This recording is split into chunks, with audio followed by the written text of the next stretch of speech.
Haleluya. Haleluya. Puji Tuhan, salam sejahtera dalam kasih Tuhan Yesus Kristus. Sangat bersyukur kalau pada malam hari ini kembali lagi saya boleh berada bersama-sama dengan keluarga hamba Tuhan dan jemaat yang ada di tempat ini. Terima kasih banyak kepada Bapak Ibu Gembala yang boleh mempercayakan saya untuk melayani pada malam hari ini, saudara. Karena dibilang judo, saya berpikir, saya tanya apa itu judo? Jumat doa, saya pikir berdoa, maksudnya hanya doa, maksudnya kalau bahasa kita itu doa pujian penyembahan, bedstone lah gitu. Pikiran saya seperti itu, jadi beginilah keadaannya. Sampai sini saya kaget, atur kursi, saya pikir di lantai. Waduh, puji Tuhan. Tetapi saya melihat luar biasa jemaat di tempat ini. Haleluya. Bukan cuma hari Minggu, hari biasa pun ada Jumat doa dan tetap setia. Amin. Karena biasanya kalau doa-doa begitu di malam ibadah malam, saudara, kadang lebih memilih lebih baik kemana atau sudah capek bekerja. Tetapi kalau ada pada malam hari ini, semua kata anugerah Tuhan. Amin. Puji Tuhan. Jadi saya memperkenalkan diri. Saya rasa ada yang sudah pernah kenal dengan saya. Nama saya mungkin ada yang belum ya. Nama saya Devi Kawatu, dalam keluarga Elian Kawatu, dan puji Tuhan kami Tuhan percayakan melayani pekerjaan Tuhan di satu desa Tatengesan, dan ini tante yang kita bertetanggaan. Satu desa tapi jauh, saudara. Kalau mungkin bahasa bilang dusun jauh. Jadi harusnya sudah bisa bikin desa, tapi belum. Jadi masih satu desa, masih satu kepala desa, saudara. Nah, puji Tuhan, dan boleh berada di tempat ini, ada di Jakarta, seperti kesaksian Ibu Rohani tadi, Ibu Gembala tadi, bahwa kami ada mau berangkat ke Solo untuk mengikuti doa dan puasa selama 3 hari 3 malam di Solo. Dan karena sudah ada di Jakarta, jadi saya rindu berjumpa dengan saudara semua dan keluarga hamba Tuhan di tempat ini. Puji Tuhan, saya tidak akan berkata-kata panjang. Kita akan segera masuk dalam pemberitaan firman Tuhan. Firman Tuhan pada malam hari ini saya ambil dalam Ratapan pasal yang ketiga. Ratapan pasal 3, kita akan baca ayat yang ke-49 dan sampai yang ke-50. Kalau sudah dapat semua katakan amin. Saya mau pakai Alkitab, tidak terbaca, yang terlalu kecil. Sepertinya mata terganggu, jadi mau pakai handphone. Tidak apa-apa ya, saudara. Ratapan 3 ayat 49 sampai ayat yang ke-50. Demikian bunyi firman Tuhan. Air mataku terus-menerus bercucuran dengan tak henti-hentinya, sampai Tuhan memandang dari atas dan melihat dari surga. Amin, saudara.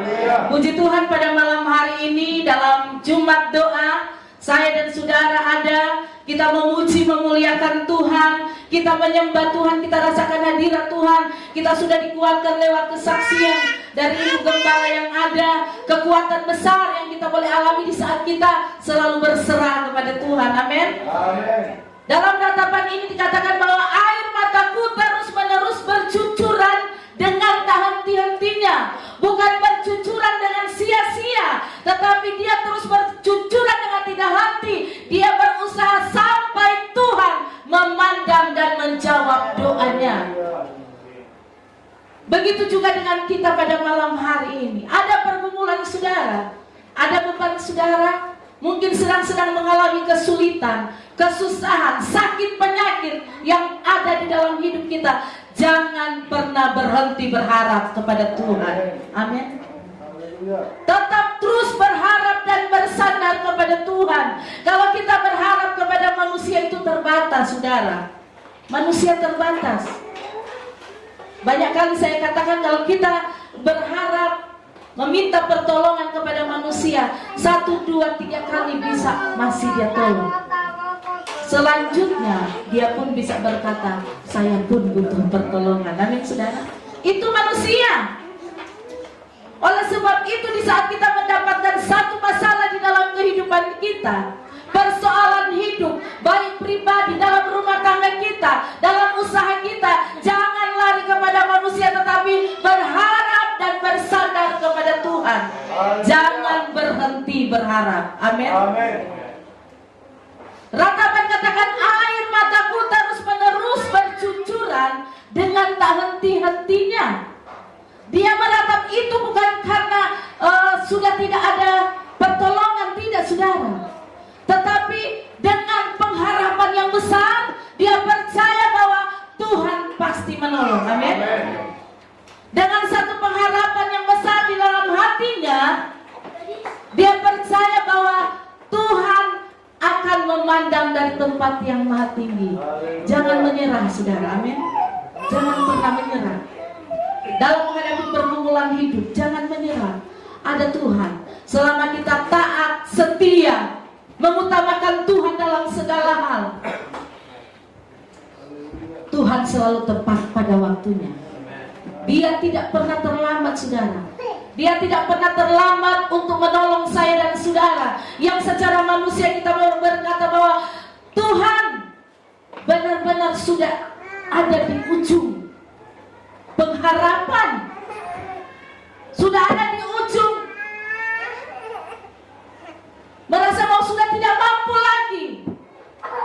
Tetapi ingat firman Tuhan berkata, tetap percaya. Amin saudara. Tetap percaya, berharap dan bersandar kepada Tuhan, meminta pertolongan Tuhan. Saya punya kesaksian saudara. Tapi saya mau bersaksi kepada saudara, bukan saya mau katakan bahwa kami di sana itu hidup sulit, tidak saudara, tidak.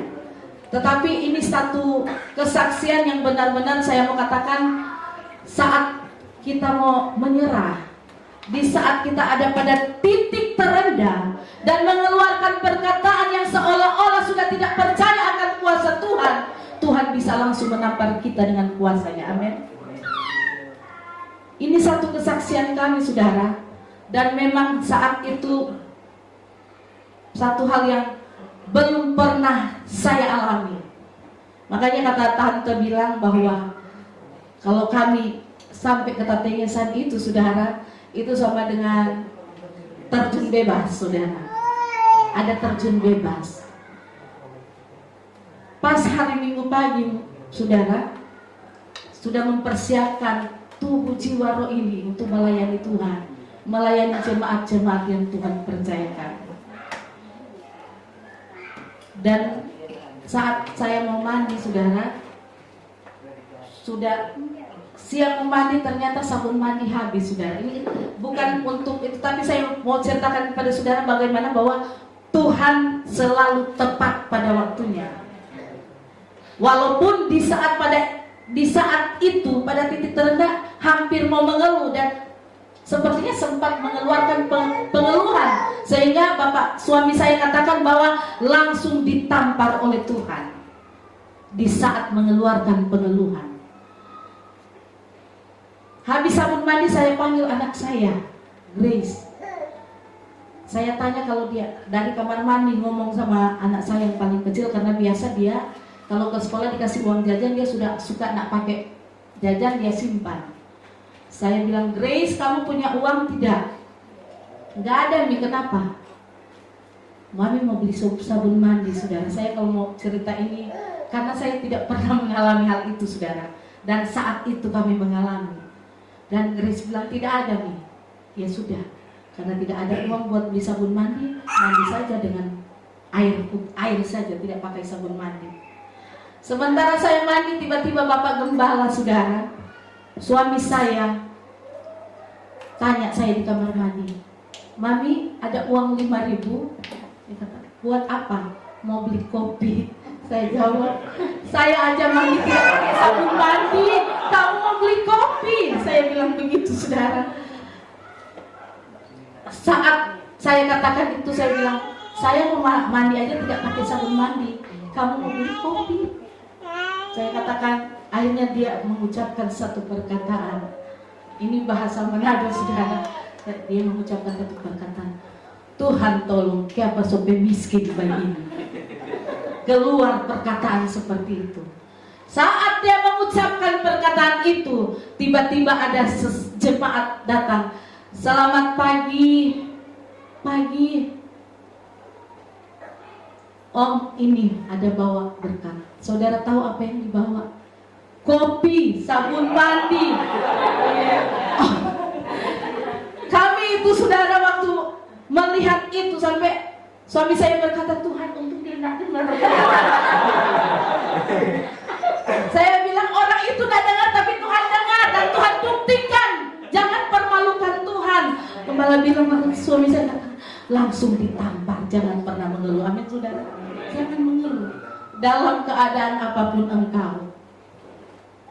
Dalam keadaan apapun engkau, jangan mengeluh, tetapi tetap mengucap syukur. Amin, saudara.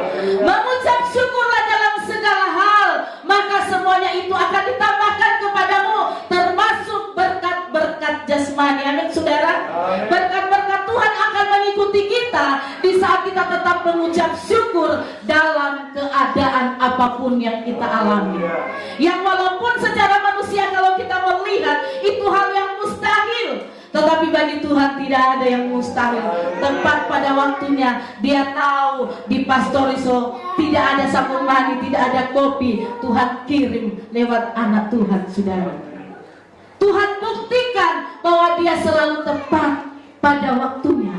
Waktu jemaat itu bawa, saudara, saya teringat ada hamba Tuhan, orang Batak juga. Waktu kami masih di Tangerang, kami ikut doa semalaman, dia bersaksi, saudara.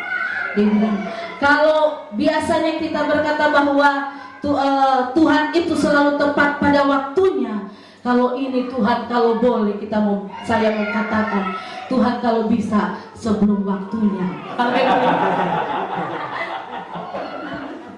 Memang terkadang itu bisa keluar dari mulut kita, itu sudah pada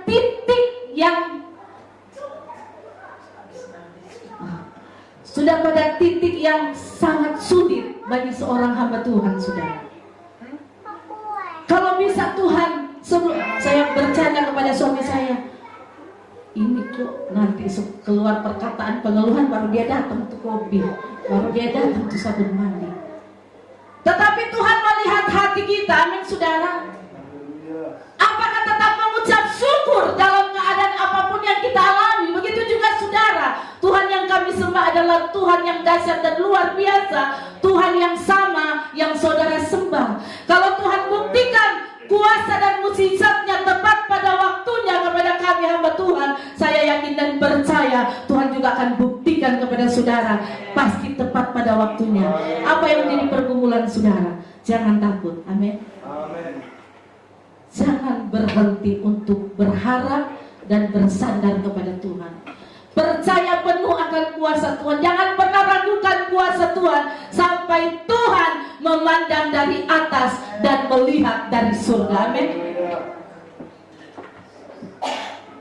Kuasa Tuhan tidak pernah terbatas, dan mujizat Tuhan tidak memilih-milih orang, siapapun dia, asalkan dia ada selalu mengucap syukur dan tetap andalkan Tuhan, setia kepada Tuhan, setia mengiring Tuhan, setia melayani Tuhan, setia memberikan hal-hal yang terbaik untuk pekerjaan Tuhan. Tuhan perhitungkan semuanya dan Dia akan balas semua dengan berlipat kali ganda. Itu adalah janji Tuhan, dan janji Tuhan adalah ya dan amin. Ratapan katakan bahwa Dia tidak berhenti sampai Tuhan menolong. Kita juga harus seperti itu. Amin, saudara. Tuhan akan menolong kita tepat pada waktunya. Pengalaman yang luar biasa yang dialami oleh Ayub, saudara. Dikatakan dalam Ayub pasal 1 ayat 1, dia adalah orang yang saleh, orang yang jujur, orang yang dekat dengan Tuhan. Tetapi apa yang dialami? Dia kehilangan semua yang dia punya, harta kekayaannya, sampai kepada anak-anaknya, istrinya pun meninggalkan dia. Makanya Ayub berkata, jangan cuma yang baik-baik yang engkau mau terima dari Tuhan. Istrinya sampai meminta dia untuk supaya mengutuk Tuhannya Ayub. Tetapi Ayub tidak melakukan itu. Istri Ayub tidak tahan ujian. Amin saudara. Bukan hanya itu, sudah ditinggalkan istri, sahabat-sahabatnya pun menghakimi dia saudara. Dan itu sering terjadi dalam hidup kita. Amin saudara. Tetapi di saat dia melepaskan pengampunan bagi sahabat-sahabatnya, Tuhan mengembalikan apa yang hilang dalam hidupnya berlipat kali ganda. Kalau ada yang hilang dalam hidupmu, tetap percaya, tetap percaya, Tuhan akan ganti lebih dari apa yang hilang dalam hidupmu. Tetap percaya, setialah kepada Tuhan, andalkan Tuhan. Selalu mau bersekutu dengan Tuhan, bersyukur dalam segala keadaan apapun, maka engkau akan lihat mujizat Tuhan akan terjadi dalam hidupmu. Amin saudara, puji Tuhan. Saya tidak akan berkata-kata panjang. Inilah firman Tuhan pada malam hari. Saya ingin kita nyanyikan pujian yang berkata, hatiku percaya.